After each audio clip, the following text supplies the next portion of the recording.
here we go.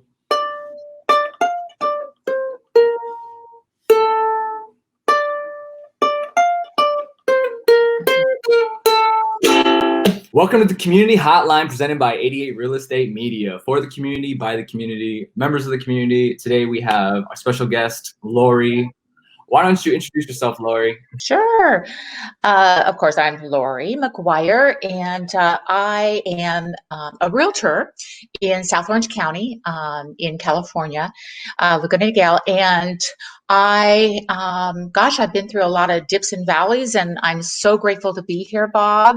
If I could just share, anything, any little advice that might make a difference in a young person's life, that's my intention.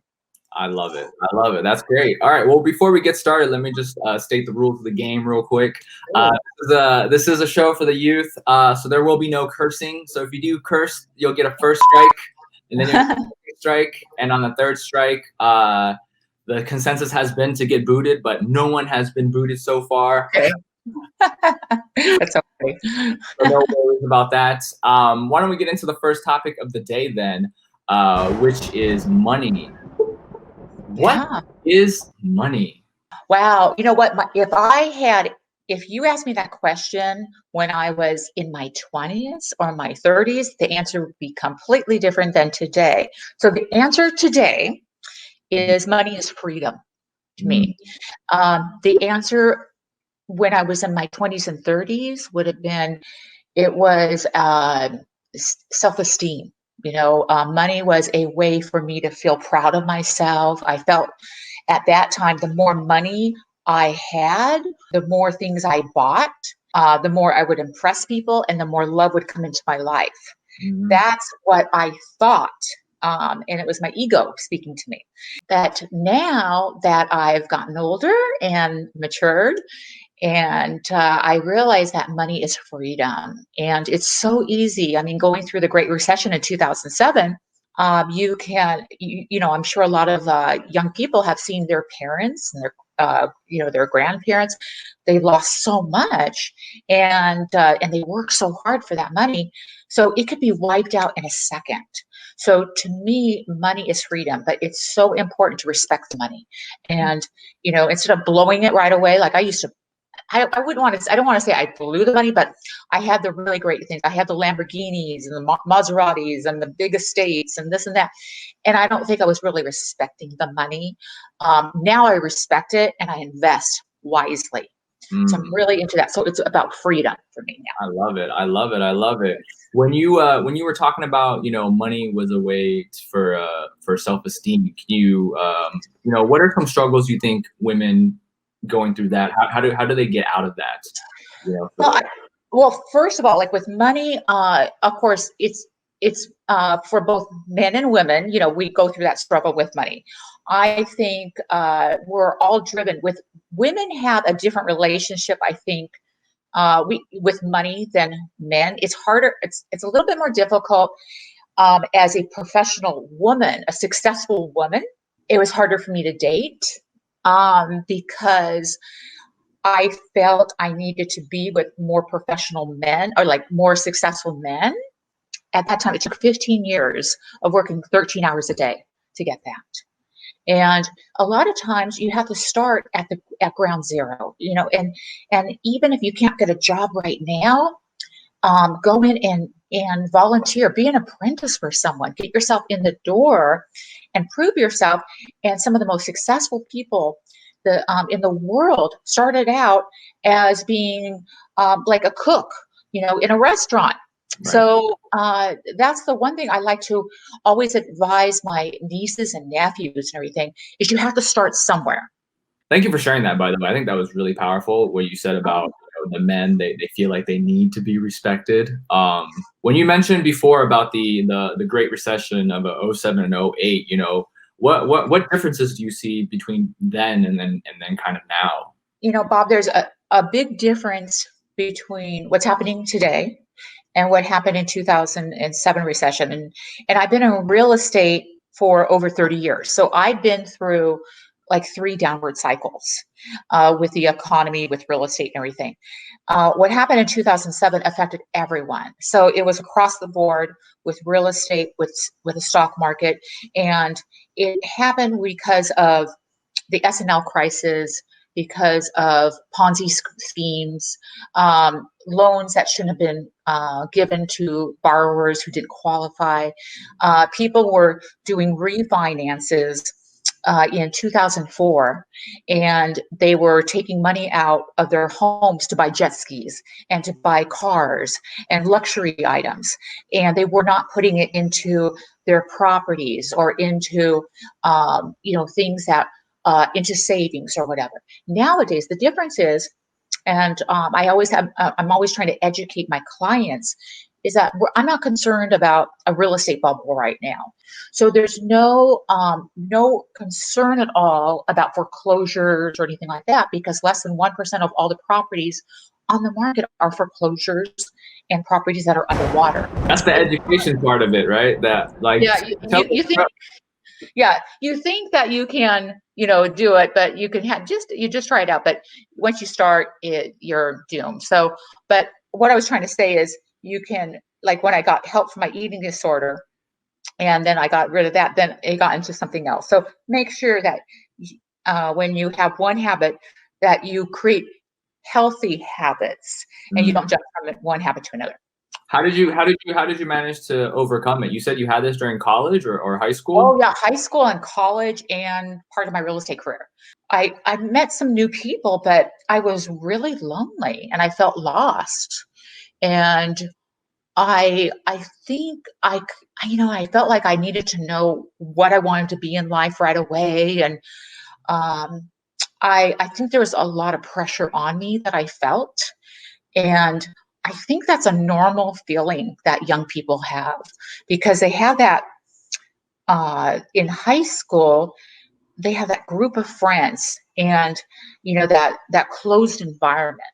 And then all of a sudden they're out and they can make more choices in life too. And they're supposed to be adults all of a sudden. Like what? I'm supposed to do what? And it can be really frightening, even though they don't want to admit that, especially guys, I'm sure. But it is really scary. It's really scary. So just know that Rome wasn't created in a day, and you don't need to figure out your life within 1 year or 2 years. Just, write out your goals and say, okay, my goal is, let's just get through the first 2 years of college or whatever. And during that time, I'm going to figure out what I really want to do. I don't need to figure out right now what my career is going to be, just go for like a business degree, or go for computer science, whatever, that's going to be great for the future. But don't put so much pressure on yourself. And I would say I put way too much pressure on myself.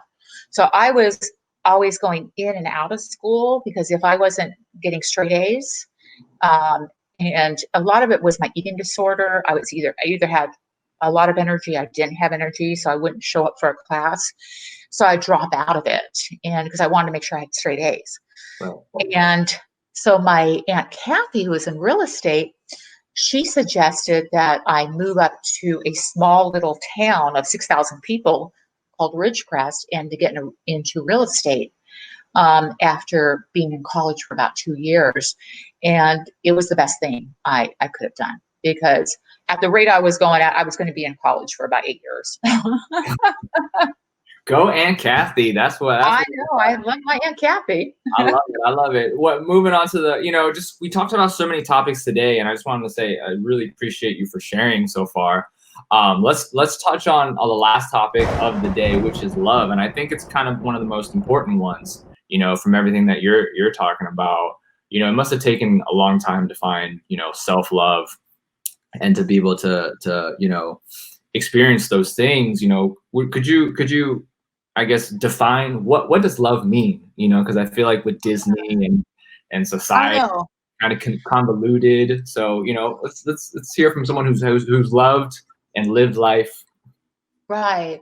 Well, with me, I look at love as being more internal. Like I cannot love others unless I really love myself unconditionally. And most of my life, my love for myself was conditional. So I would say, okay, if I do this right, if I achieve this, then I'm going to be proud of myself. I'm going to love myself or whatever. And I don't think I said it out loud. It was just subconscious. That I was thinking that. And I know that women, especially, they tend to pick on themselves. Like when we women, and this is proven in scientific research, when we look in a mirror, we generally go straight to our faults right away. We don't look at the beauty of ourselves. That kind of sounds kind of corny though. But so I'd always look and go, okay, so, oh gosh, that's one thing that's wrong. Oh, I need to change that. Da, da, da, da, da. But a lot of women do that. So now what I do, and sure, at times I go, oh my gosh, no, I need to change this, whatever. But now I try to look at myself as I look through the eyes of, if I was a loved one looking at me, like a boyfriend looking at me in a mirror, what are all the positive things? And I would look and I go, oh wow, actually my eyes are really good. I look at myself in a completely different way rather than nitpicking at every little thing. So the definition of love is absence of fear, first of all, because when I noticed this whenever I was afraid to when I truly would love someone, and I've had some great loves in my life, I was not fearful of them cheating on me or doing this and that. But when fear started coming in to the picture, the love went away, because it's just, you can't have love and fear at the same time. I just think that, and also with myself. So when I'm afraid of being myself around people, because I don't have enough self-love for myself, then I am not going to be happy. So now I have this joy inside of me at all times, because I don't care. Like a lot of times I'm on the trail time with no makeup on and stuff like, I don't care.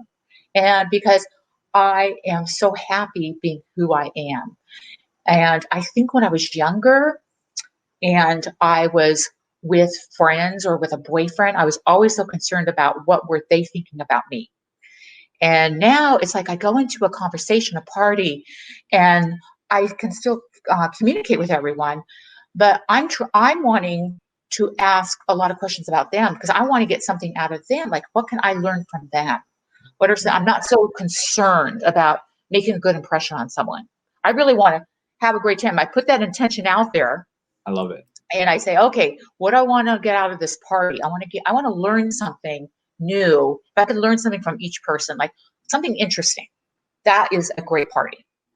I love that. I love that. For some of the listeners, they coming out of school, I've noticed talking to a lot of the youth, they struggle with their relationship with their parents. Do you see that struggle with your nieces and nephews with their parents, or do you see that with your parents? What are your opinions on that? Well, it's so interesting, Bob, because a lot of my friends, they talk about how their daughters and sons don't communicate with them, and they would so much love to have that communication open, but they don't know how to do it. And now you're saying that that young people feel the same way about their parents. Right. So about bridging that gap, I felt that way. I'll give you an example with my father, because my parents were divorced when I was a year old. So I lived with my mother all my life. And I would see my father like every other weekend. But I really didn't know him. It was, like he would take my sisters and I out to a restaurant and to the movies and all that. And I really didn't know him at all. So I never once had I was never once alone with my father without my sisters, until he was going through cancer treatment. And this was I'm trying to remember, maybe it was about 15 years 13 years ago. And I told him, I said, oh, I want to drive you to your cancer treatment. I drove all the way to his home, which is, about an hour and a half away. And I thought the cancer treatment facility was really close to his house. Well, I discovered it was about an hour away. And I was thinking, when I found out it was an hour away, I went, oh my gosh, I'm going to be in the car alone with my dad. This is the first time I've ever been alone with my dad. What the heck do I talk to him about? I can't believe I was like so stressed out. My dad, because I've never been alone with my dad in here as an adult. I was so stressed out. And so, we're driving and I'm driving and just trying to think of anything to come up with to talk to him about. I think right before I went in the car to drive him, I think I wrote a list of questions real fast so I could try to remember things, I didn't know what to do. So to make a long story short, he gets his cancer treatment. Then we're driving back and I all of a sudden get a flat tire and it's at night. Wow. And I had the Maserati and I didn't have a spare tire in the back. And the wrong tow truck came and he had to have a flatbed tow truck. So it took 3 hours for us to finally get the right tow truck, get it over to, Palm Desert and all that stuff. But during that time, we were sequestered together for 3 hours. And this is what I had originally been freaking out. But I really opened up to him. I started asking him some really personal questions. I asked him about, things about my mom, like why did they get divorced? Just some really hard questions, some hard questions I needed answers to. Right. And then he answered them. And then he asked me questions. And I'll tell you, ever since then, I've never been uncomfortable with him. We go to breakfast all the time. Like when I go visit him, we go out one-on-one all the time now. And I call him all the time. We have these great conversations and I could tell him anything. But we needed to break the ice.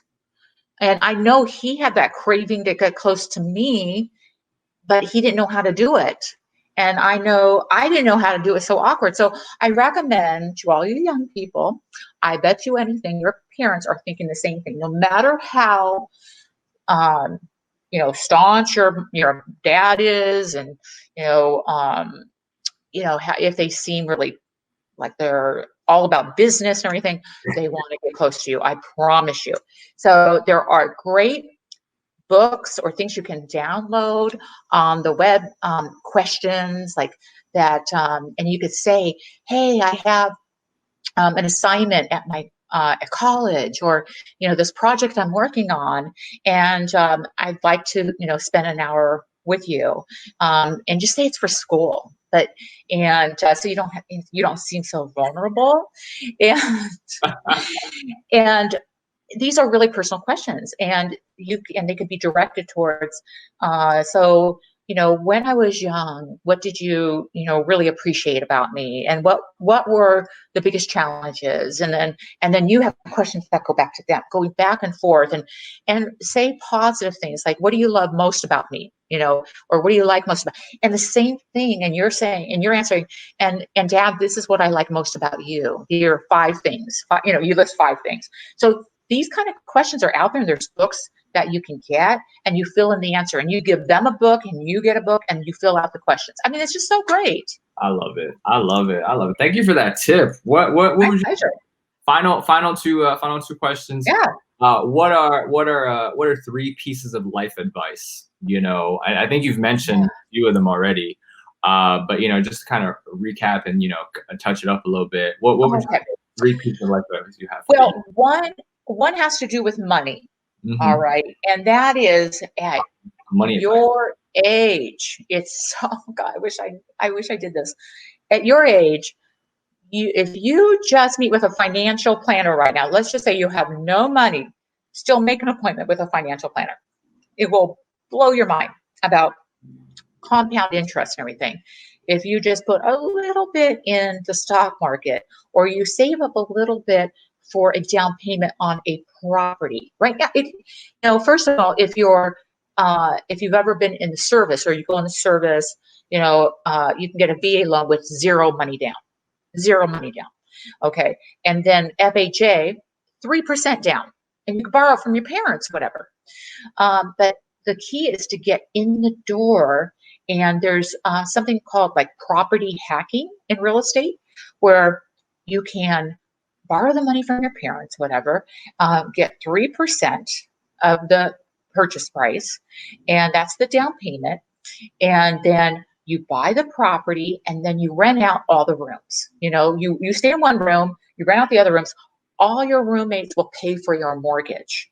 You just stay in that property for 2 years. And then you could have it as a rental, then you do it to the next property. And that's how you build your wealth. And then once you have that a couple under your belt, then you could start getting into multiple units. And now my goal is to have over 200 tenants. I have like 52 tenants right now, but the multiple units, and I'm 100% occupied right now, thank goodness. So I have 100% rents coming in, but that is the key to being protected when there's a recession, is because when you have lots and lots of tenants and lots of units, so even if you have a 20% vacancy factor or anything like that, the other 80% will more than cover your mortgage, and you're building wealth as you go along. But start at a young age, because even if you just put a little bit in the stock market, and like dollar cost averaging, it's going to be compounding and compounding. And the S&P, I think on a 20-year average is done about 8.2% in gains. So you can't go wrong, but be careful about a lot of these SEP accounts and IRA accounts, because they charge high amounts for managing the account for the mutual funds. So I really recommend Vanguard funds that are no load funds. So there's no charges at all. And Vanguard is usually the safest. That's a tip. Guys. Invest in your future. Yeah. Talk to a financial advisor right now. It doesn't matter if you have zero money. Oh my gosh, yes. You'll be worth millions when you're my age. Okay. I love it. What are the last two? Yeah. Oh, what was that? What were the last two? Oh, last two. I'm so sorry. Okay.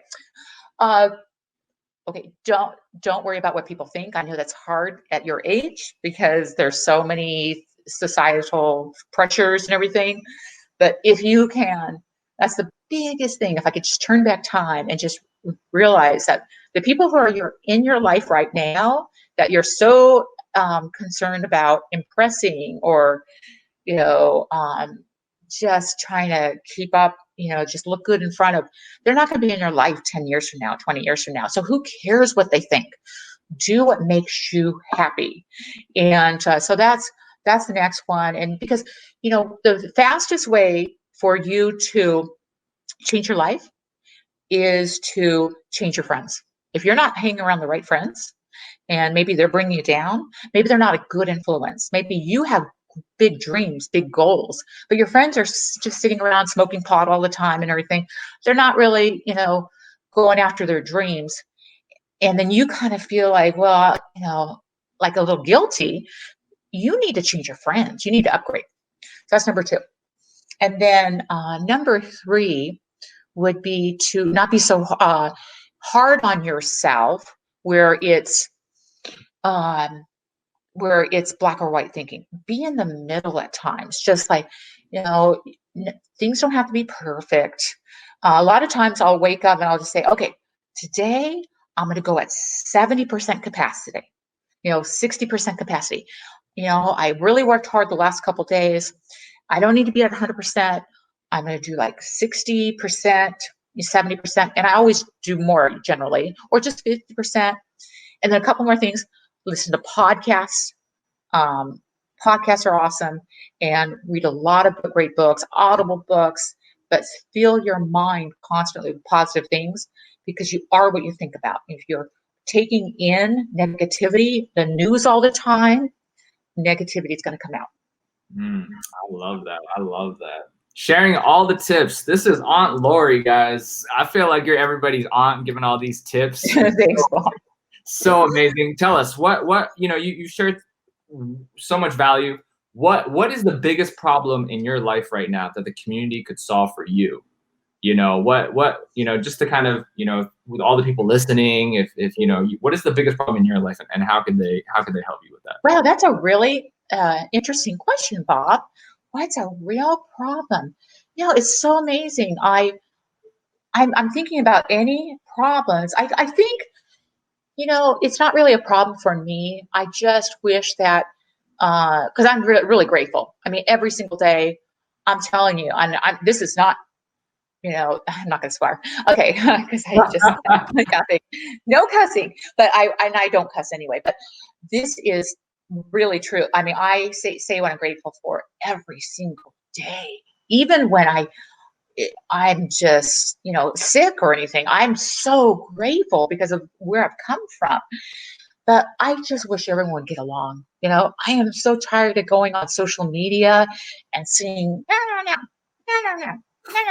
no. I was like, gosh, and I understand, all this stuff, but come on, let's all get along, and with all the politics and this and that, I just want us all to get along. So it's not about me. How about, but if you want to refer some business to me, real estate, I'm in South Orange County and in Laguna, Nigel, Laguna Beach area, Irvine, all that. And I have a great team, and we're one of the top in the United States for Remax. So we would love to work with you.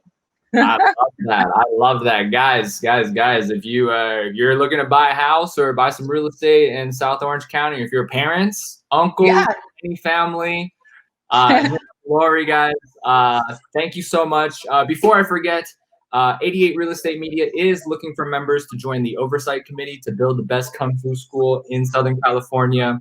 If you're interested, please do send us a message. And if you do business in the real estate industry, please do consider hiring 88 Real Estate Media. Other than that, Lori, do you have any last words, any more plugs? How can people reach you? Well, I have Instagram is McGuire Team. And then Facebook is Lori McGuire. And then I have my website, which is McGuireTeam.com. And then my office number, I don't know if you want me to get that out. Yeah, but it's 949-248-8401. So thank you. Okay, guys, here, check it out. Call Lori up, 949-248-8401. Looking for real estate. She is definitely the go-to. Other than that, have a great day, and we'll see you guys next time.